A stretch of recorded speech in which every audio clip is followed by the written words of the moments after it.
የጊዜ አጣዳፊነትና ሁኔታ ላይ ያተኮረው ሁለተኛ ጴጥሮስ። የጴጥሮስ የመጨረሻ ሰዓት። ጴጥሮስ ሊሞት ሲቃረብ ስለ ክርስቲያኖች ስደትና ስለ ሐሰት አስተማሪዎች ስርጭት ስጋቱን የገለጸበት። ይህ መልእክት ዛሬ ለኛ አስፈላጊ የሆነው ለምንድን ነው? ይህንን ጥያቄ ለመመለስ የሁለተኛ ጴጥሮስን መልእክት በጥልቀት እንመረምራለን። ጴጥሮስ የሚገጥሙትን ተግዳሮቶችና ዛሬ በእምነታችን ጸንተን እንድንቆም የሚሰጠውን ምክር እንመለከታለን። ይህ መልእክት የተጻፈው ቅዱስ ጴጥሮስ በሮም በሰማዕትነት ከመሞቱ ጥቂት ቀደም ብሎ እንደሆነ ይታመናል። አብዛኛው የታሪክና የመጽሐፍ ቅዱስ ምሁራን እንደሚስማሙት የሁለተኛ ጴጥሮስ መልእክት በ64 እና በ67 ዓመተ ምህረት አካባቢ ባለው ጊዜ ውስጥ ተጽፏል ብለው ያምናሉ። የሁለተኛ ጴጥሮስ መልእክት ቅዱስ ጴጥሮስ ሰማዕትነትን ከመቀበሉ ጥቂት ጊዜ ቀደም ብሎ መሆኑን የሚያመለክት በምዕራፍ 1 ላይ ቁጥር 14 የዚህ ማደሪያ መለየት ፈጥኖ እንዲሆን ጌታችን ኢየሱስ ክርስቶስ እንዳሳወቀኝ አውቃለሁና በማለት ሞቱ መቅረቡን መጥቀሱ ለዚህ ማስረጃ ይሆናል። ስለዚህ ሁለተኛ ጴጥሮስ የተጻፈው ጴጥሮስ ሰማዕትነት ከመቀበሉ ከጥቂት ጊዜ ቀደም ብሎ ነው። መልእክቱ የተላከው በወቅቱ በነበሩት የጥንት ክርስቲያን ማህበረሰብ ዘንድ ለነበሩ አማኞች ሁሉ ነው። የሁለተኛ ጴጥሮስ መልእክት ዋናው ዓላማ በወቅቱ በቤተ ክርስቲያን ውስጥ ይነሱ ለነበሩት ሐሰተኛ መምህራን ምላሽ ለመስጠትና አማኞች በጸጋና በእውቀት እንዲያድጉ ለማበረታታት ነው። ውድ የአሳፍቲው ተከታታዮች ወደ ቻናላችን እንኳን በሰላም መጣችሁ። አሁኑኑ ቻናላችንን ሰብስክራይብ በማድረግ ቤተሰብ እየሆናችሁ መልእክቱ ለምትወዷቸው ሁሉ እንዲደርስ ሼር እና ላይክ በማድረግ ወደዚህ አስደሳች ጉዞ አብራችሁን እንድትጓዙ በፍቅር እንጋብዛለን። ሁለተኛ ጴጥሮስ። በሁለተኛ ጴጥሮስ ምዕራፍ 1 ላይ የኢየሱስ ክርስቶስ አገልጋይና ሐዋርያ ስምዖን ጴጥሮስ በአምላካችንና ባዳኛችን በኢየሱስ ክርስቶስ ጽድቅ በኩል እንደተቀበልነው አይነት ክቡር እምነት ለተቀበሉት የእግዚአብሔርንና የጌታችንን ኢየሱስን በማወቅ ጸጋና ሰላም ይብዛላችሁ በማለት በሰላምታ ይጀምራል። ከቁጥር 3 ጀምሮ መጠራትንና መመረጥን ማረጋገጥ ይለናል። በገዛ ክብሩና በጎነቱ የጠራንን እርሱን በማወቅ ለሕይወትና ለእውነተኛ መንፈሳዊነት የሚያስፈልገንን ሁሉ የመለኮቱ ኃይል ሰጥቶናል። ከክፉ ምኞት የተነሳ በዓለም ካለው ምግባረ ብልሹ ሕይወት አምልጣችሁ ከመለኮታዊ ባህሪ ተካፋይ እንድትሆኑ በዚህ ነገር አማካኝነት እጅግ ታላቅና ክቡር የሆነውን ተስፋ ሰጥቶናል። በዚህ ምክንያትም በሙሉ ትጋት በእምነት ላይ በጎነትን ለመጨመር ጣሩ። በጎነት ላይ ዕውቀትን፣ በዕውቀትም ላይ ራስን መግዛትን፣ ራስን በመግዛት ላይ መጽናትን፣ በመጽናት ላይ እውነተኛ መንፈሳዊነትን፣ በእውነተኛ መንፈሳዊነት ላይ ወንድማዊ መተሳሰብን፣ በወንድማዊ መተሳሰብ ላይ ፍቅርን ጨምሩ ይለናል። እነዚህ ባህሪያት ተትረፍርፈው ቢኖሯችሁ ጌታችን ኢየሱስ ክርስቶስ በማወቅ ዳተኞችና ፍሬ ቢሶች ከመሆን ይጠብቋችኋል። እነዚህ ባህሪያት የሌሉት ግን የሩቁን የማያይ ወይም እውር ነው፣ ከቀድሞው ኃጢአት መንጻቱን ረስቷልና ይለናል። ስለዚህ ወንድሞች ሆይ መጠራታችሁንና መመረጣችሁን ለማጽናት ከፊት ይልቅ ትጉ።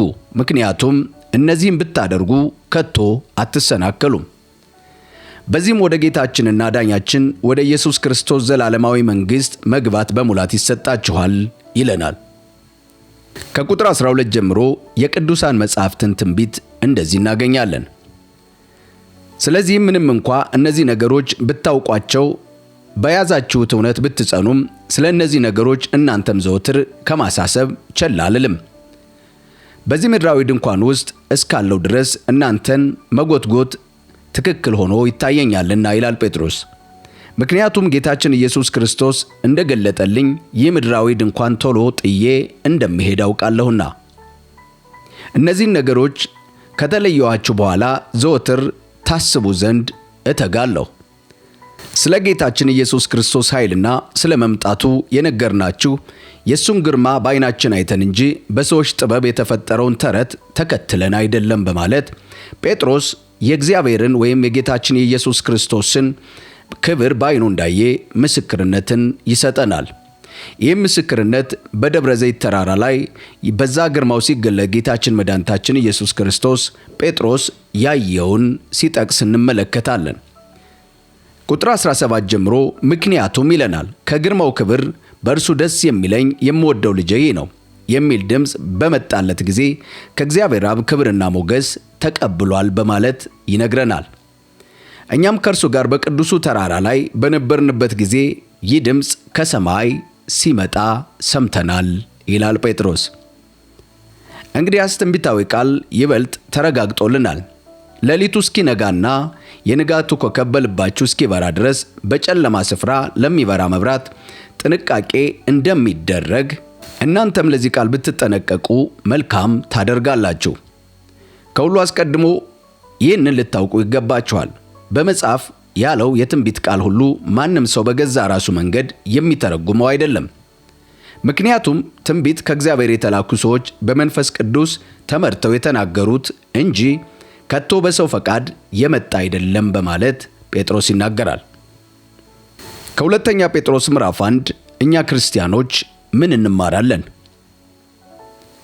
የመጀመሪያው መንፈሳዊ እድገት አማራጭ አይደለም የሚል ሐሳብ እናገኛለን።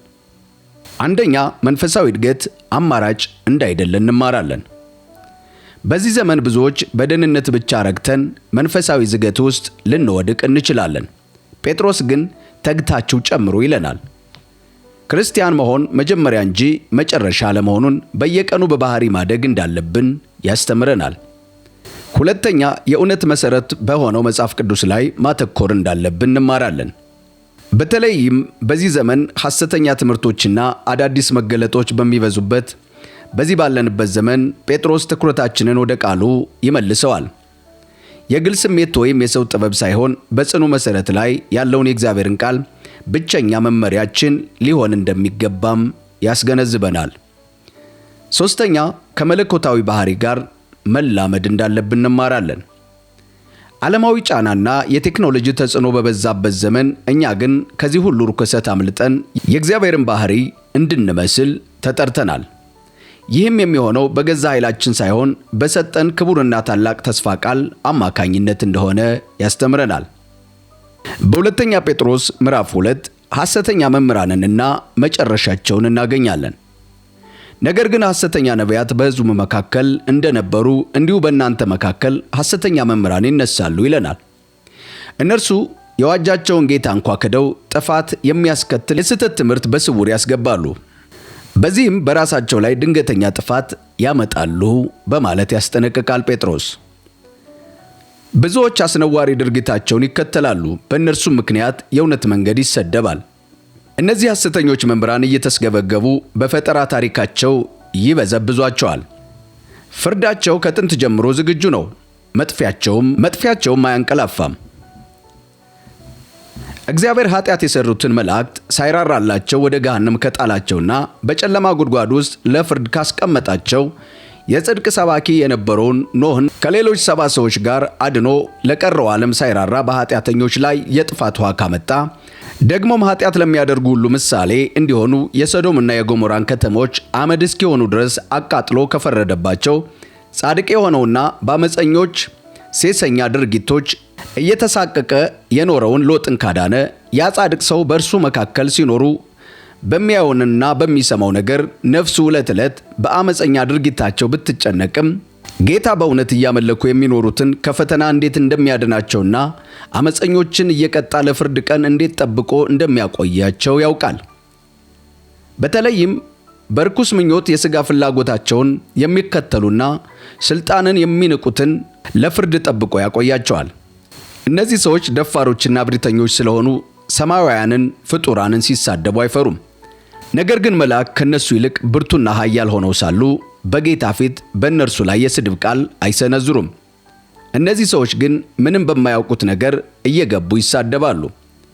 እነርሱም ለመያዝና ለመገደል እንደተወለዱ በስሜታቸው ብቻ እንደሚመሩና ልቦና እንደሌላቸው አራዊት ናቸው። የሚጠፉትም እንደ እንስሳ ነው ይለናል ጴጥሮስ። ለአመፃቸው ከሚገባው የአመፅ ዋጋ ይቀበላሉ። በጠራራ ፀሐይ ሲፈነጥዙ እንደ ደስታ ይቆጥሩታል። በግብዣ ላይ ሳሉ ነውረኞችና ርኩሶች ሆነው ከእናንተም ጋር በፍቅር ግብዣ ላይ ይቀመጣሉ።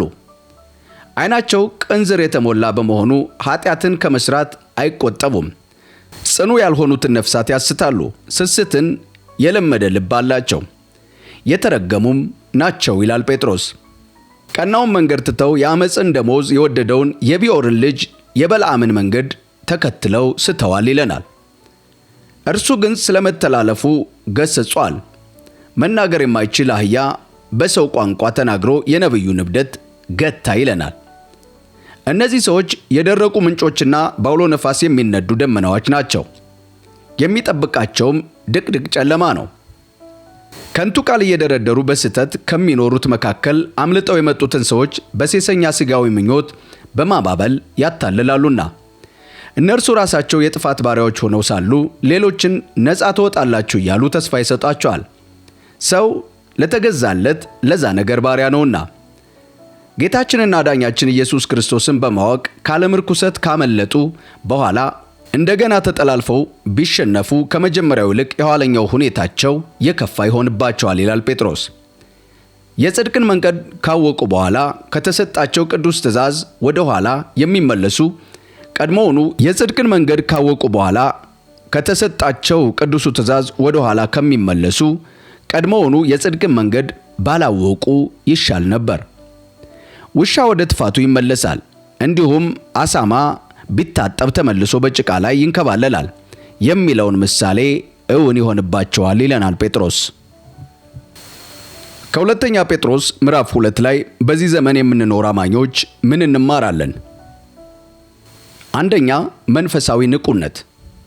ሐሰተኛ መምህራን በግልጽ ሳይሆን በስውር እንደሚገቡ መጽሐፍ ይናገራል። ስለዚህ እያንዳንዱ ትምህርት ከመጽሐፍ ቅዱስ እውነት ጋር የማመዛዘን ንቃት ሊኖረን ይገባል። በቃሉ በሚገባ መንቃት ከስህተት ይጠብቃልና። ሁለተኛ፣ ከስግብግብነትና ከስጋዊ ምኞት መራቅ እንዳለብን። የሐሰተኛ መምህራን አንዱ መለያ በትርፍ ፍለጋ በሐሰት ቃል ሰዎችን መክበባቸው ነው። በዘመናችን ወንጌልን ለግል ጥቅም ማግኛ ወይም ለሀብት ማከማቻ የሚጠቀሙ ሰዎችን እንድንለይና እንድንጠነቀቅ ያስተምረናል። ሶስተኛ፣ የእግዚአብሔር ታማኝነትና ፍርድ። ዓለም በክፋት ብትሞላም እግዚአብሔር ጻድቁን ሎጥን እንዳዳነው ሁሉ እኛንም በዚህ አስቸጋሪ ዘመን ጠብቆ እንደሚያሳልፈን ተስፋ ይሰጠናል። በተቃራኒው ደግሞ በክፋትና በሐሰት ለሚመላለሱ ሰዎች የማይዘገይ ፍርድ እንዳለ ያስገነዝበናል። አራተኛ፣ በጽድቅ መንገድ መጽናት። የጽድቅን መንገድ ካወቋት በኋላ ከተሰጣቸው ከቅድስት ትእዛዝ ወደ ኋላ ከመመለስ ባያውቋት ይሻል ነበርና እንደሚል መዳን ብቻ ሳይሆን እስከ መጨረሻ በቅድስና መጽናት ወሳኝ መሆኑን እኛ ክርስቲያኖች እንማራለን። በሁለተኛ ጴጥሮስ ምዕራፍ 3 ላይ የጌታን ቀን እናገኛለን። ወዳጆች ሆይ ይህ አሁን የምጽፍላችሁ ሁለተኛው መልእክት ነው። ሁለቱንም መልእክቶች የጻፉት ቅን ልቦናችሁ እንድታነቃቁ ለማሳሰብ ነው። ደግሞም ቀድሞ በቅዱሳን ነቢያት የተነገረውን ቃል እንዲሁም በሐዋርያት አማካኝነት በጌታችንና ባዳኛችን የተሰጠውን ትእዛዝ እንድታስቡ ነው። ከሁሉ አስቀድሞ ይህን እወቁ፣ በመጨረሻው ዘመን የራሳቸውን ክፉ ምኞት የሚከተሉ ዘባቾች እየበዙ ይመጣሉ። እነርሱም እመጣለሁ ያለው ታዲያ የት አለ? አባቶች ከሞቱበት ከፍጥረት መጀመሪያ አንስቶ እስካሁን ድረስ ሁሉም ነገር እንዳለ ይኖራል ይላሉ። ነገር ግን እነዚህ ሰዎች ሰማያት ከጥንት ጀምሮ በእግዚአብሔር ቃል ተፈጥረው እንደሚኖሩ መሬትም በውሃ መካከልና በውሃም እንደተሰራች ሆን ብለው ይክዳሉ። በዚያን ጊዜ የነበረው ዓለም በውሃ ተጠለቅልቆ ጠፋ። በዛው ቃል መሰረት ደግሞ አሁን ያሉት ሰማያትና ምድር ኃጢአተኞች እስከሚጠፉበት እስከ ፍርድ ቀን ድረስ ለእሳት ተጠብቀዋል ይለናል ጴጥሮስ። ወዳጆች ሆይ በጌታ ዘንድ አንድ ቀን እንደ 1000 ዓመት፣ 1000 ዓመትም እንደ አንድ ቀን መሆኑን ይህንን አንድ ነገር አትርሱ ይለናል። አንዳንድ ሰዎች የዘገየ እንደሚመስላቸው ጌታ የተስፋ ቃሉን ለመፈጸም አይዘገይም። ነገር ግን ማንም እንዳይጠፋ ፈልጎ ሁሉም ለንስሐ እንዲበቃ ስለናንተ ይታገሳል። የጌታ ቀን ግን እንደ ሌባ ይመጣል። በዚያን ቀን ሰማያት በታላቅ ድምፅ ያልፋሉ፣ የሰማይ ፍጥረት በእሳት ይጠፋሉ፣ ምድርና በእርሷም ላይ ያለው ነገር ሁሉ ይቃጠላል። እንግዲህ ሁሉም ነገር በዚህ ሁኔታ የሚጠፋ ከሆነ እናንተ እንዴት አይነት ሰዎች ልትሆኑ ይገባችኋል? አሁን በቅድስናና በእውነት መንፈሳዊነት ልትኖሩ ይገባችኋል በማለት ጴጥሮስ ይመክራል። ደግሞም የእግዚአብሔር ቀን እየጠበቃችሁ መምጫውን ልታፋጥኑ ይገባል። በዛን ቀን ሰማያት በእሳት ተቃጥለው ይጠፋሉ፣ የሰማይ ፍጥረት በታላቅ ትኩሳት ይቃጠላል። እኛ ግን ጽድቅ የሚኖርበትን አዲስ ሰማይና አዲስ ምድርን በተስፋ ቃሉ መሠረት እንጠባበቃለን ይላል ጴጥሮስ። ስለዚህ ወዳጆች ሆይ እነዚህን ሁሉ ነገሮች የምትጠባበቁ ስለሆናችሁ ያለ ነውርና ያለ ነቀፋ ከእርሱ ጋር በሰላም እንድትገኙ ትጉ በማለት ይመክረናል። የጌታችን ትዕግሥት እናንተ እንድትድኑ እንደሆነ አስቡ። እንዲሁም ወንድማችን ጳውሎስ እንደተሰጠው ጥበብ መጠን ጻፈላችሁ። እርሱ ስለ እነዚህ ነገሮች በመልእክቶቹ ሁሉ ጽፏል። በመልእክቶቹም ሁሉ በቀላሉ ለመረዳት የሚያዳግቱ ነገሮች አሉ። ዕውቀት የጎደላቸውና ጽናት የሌላቸው ሰዎች ሌሎችን ቅዱሳት መጻሕፍት እንደሚያጣምሙ እነዚህም ደግሞ ለገዛ ጥፋታቸው ያጣምማሉ ይለናል። እንግዲህ ወዳጆች ሆይ ይህንን አስቀድማችሁ ስላወቃችሁ ጸንታችሁ ከቆማችሁበት መሠረት በአመፀኞች ስህተት ተስባችሁ እንዳትወድቁ ተጠንቀቁ። ነገር ግን በጌታችንና ባዳኛችን በኢየሱስ ክርስቶስ ጸጋና ዕውቀት እደጉ። ለእርሱ አሁንም ለዘላለምም ክብር ይሁን፣ አሜን በማለት ይጨርሳል። የሁለተኛ ጴጥሮስ መልእክት ምዕራፍ 3 የመልእክቱ ማጠቃለያና ማሳረጊያ ሲሆን በዋናነት የሚያተኩረው በጌታ ዳግም ምጽአትና በዓለም መጨረሻ ላይ ነው። ጴጥሮስ ይህንን ምዕራፍ የጻፈው አማኞች በመጨረሻው ዘመን ከሚነሱ ዘባቾች ራሳቸውን እንዲጠብቁና በቅድስና እንዲኖሩ ለማበረታታት ነው። በአጠቃላይ ይህ ምዕራፍ በዚህ ዘመን ላለን ክርስቲያኖች የሚሰጠን ትልቅ ትምህርት ዓለም በክፋት ብትሞላና ብዙ በእግዚአብሔር ቃል ላይ ቢዘብቱ፣ እኛ ግን የጌታን መምጣት እየጠበቅን በጸጋና በቅድስና እንድንጸና ተምረናል። ውድ የአሳፍ ቲዩብ ተከታታዮች ከሁለተኛ ጴጥሮስ ምዕራፍ 3 የምንማራቸውን ነገሮች ቀጥለን እንመልከትና እንጨርሳለን። አንደኛ፣ በእውነተኛ ዕውቀት ማደግ። በአሁኑ ዘመን ብዙ የተደባለቁ ትምህርቶች ባሉበት ወቅት መጽሐፍ ቅዱሳዊ እውነትን ጠንቅቆ ማወቅ የግድ ይለናል። ጴጥሮስ እንደሚለው መንፈሳዊ ድንዛዜ ውስጥ እንዳንወድቅ በጌታችንና በመድኃኒታችን በኢየሱስ ክርስቶስ ጸጋና ዕውቀት እደጉ በማለት በሁለተኛ ጴጥሮስ ምዕራፍ 3 ቁጥር 18 ላይ ይናገራል። ይህ ምክር በዚህ ዘመን ላለን ክርስቲያኖች ዋጋው ከፍ ያለ ነው። ሁለተኛ፣ ከመንፈሳዊ ዝገትና ከሐሰተኛ ትምህርት መጠንቀቅ። በሶሻል ሚዲያና በተለያዩ መንገዶች የሚሰራጩ ከቃሉ ይልቅ ለግል ጥቅም ወይም ለሥጋዊ ምቾት የሚያደሉ ትምህርቶችን መለየት መቻል አለብን። የሕይወት ቅድስና የሌለው ትምህርት አደገኛ መሆኑን መገንዘብ እንደሚኖርብን ሐዋርያው ጴጥሮስ ያስተምረናል። ሦስተኛ፣ የጌታን ምጽአት ተግተን መጠበቅ። ጌታ ይዘገያል ብለን በቸልተኝነት ከመኖር ይልቅ ዓለም በእሳት እንደምትጠፋ አውቀን በቅድስናና እግዚአብሔርን በመምሰል ልንኖር ይገባል። የጌታ መዘግየት ለእኛ የንስሐና የድነት ዘመን መሆኑን ተረድተን ሌሎችንም ወደ እውነት መጥራት እንዳለብን ሐዋርያው ጴጥሮስ ያስተምረናል። ከዛሬ መጽሐፍ ቅዱስ ታሪካችን ብዙ እንደተማራችሁ እምነታችን ነው። እስከ መጨረሻው ስለተከታተላችሁን ከልብ እያመሰገን ሁላችሁም በያላችሁበት የዓለም አቅጣጫ ሁሉ የእግዚአብሔር ምሕረትና ጥበቃ አይለያችሁ በማለት እንጨርሳለን። ጸጋ ይብዛላችሁ።